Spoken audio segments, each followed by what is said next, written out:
මේ හැමතේම හරි සරලයි.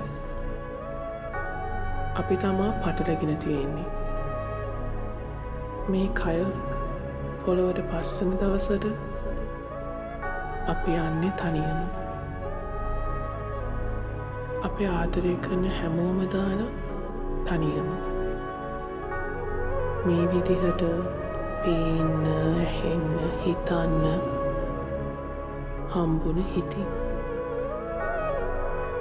මැරෙන්න කලින් අපි ඉපදෙන්නේ ඇයි කියලා හිතලා බලන්න. නොදැන මේකෙන් කලියෙන්ම යන්න බය.